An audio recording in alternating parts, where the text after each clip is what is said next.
So it's my pleasure today to introduce everyone here to Dev Khare. Dev Khare is a partner at Lightspeed. He was one of our first investors. He invested in the company during the seed round. In 2018, I told him that, I was actually planning to start a company.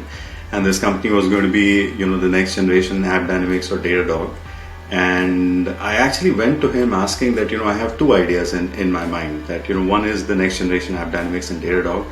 And the other company that I could have built was essentially around, GDPR and data protection.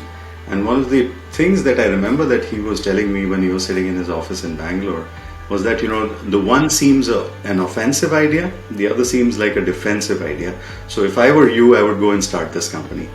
So we ended up I took his advice pretty seriously and I started this company. And then, I think even before we decided to build a product, build a team and everything else, we had the blessings of Dev and, he wrote us our first check. So it's my pleasure to introduce him today.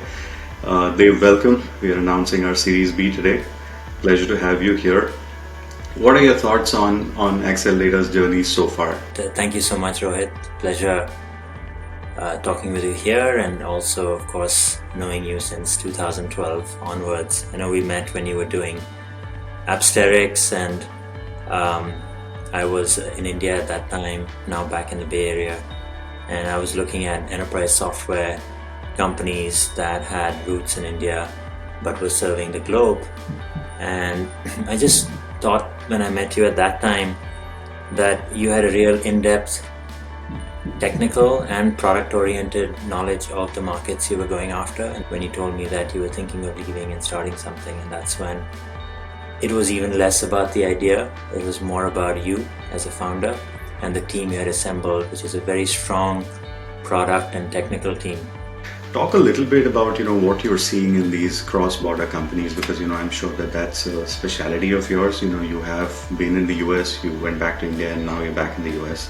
Talk about a little bit, in terms of your own thesis about what you look at these companies from, a SaaS perspective or from a global dominance perspective. This cross-border element of enterprise software companies has been around for 20-30 years. Companies from Israel have done it for a long time. We've now seen companies from Australia do it, Atlassian, for example, and lots of companies from India. Recent IPO of Freshworks sort of validates that. What we look for in these companies that are essentially serving the US market initially and then might go out globally after that is a very close understanding of the problem and the user and a deep domain knowledge. And we think that marries the best of both worlds. The being close to the customer in the US, being able to serve them very well, and then keeping up with their changing needs. At the same time, there's 24/7 product building going on, and you can attest with all the late nights and early mornings that you, I'm sure, have had. But that work goes on really fast, and so we think these sorts of companies can actually provide a different value proposition. Very good customer support, lots of integrations, and rapid implementation. And I think that's a characteristic of a lot of these India-US companies. In 2019 March, when I first told you that we are going to Singapore and we are hiring an agency to help us with GTM, and you said why are you going to these countries, what are you seeing that we are unable to see with many other companies? And I think one of the things that has benefited our sales motion is that we've actually looked at the problems from the lens of scale. So since we are solving issues which are related to performance, scale and data, that is flat regardless of which geography you live in. So whether you're in the US processing terabytes of data every single day, or whether you're in Southeast Asia consuming terabytes of data because you're streaming videos every single second, it actually does not matter to us whether you're having performance issues because you're streaming data from financial orgs or you're streaming data from telcos consuming videos.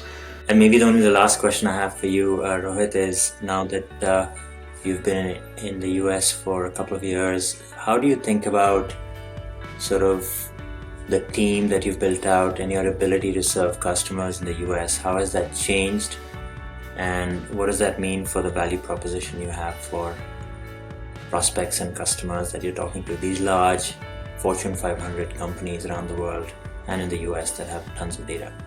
Yeah, absolutely. We've actually done really well with the Fortune 50 customers. If you look at, our overall customer repertoire right now, or, the kind of customers who work with us, they're essentially, the Fortune 50 to Fortune 500 companies already. We work with, defense contractors, technology companies, new age digital firms, telcos, banks worldwide, and, especially in the US. I think what we are seeing now is that our GTM team has developed the ability to go find the right opportunities and give them the solutions that many of these companies have been waiting for such a long time in order to scale their data system, eliminate complexity, and generate tremendous amounts of revenue on their data initiatives. Congratulations again on this round of financing, but as we all know, financing is just a pit stop. What's really exciting here is the growth the company is seeing and the market need that you've identified and are serving. So congratulations. Indeed, this is a story for the next 10 years too.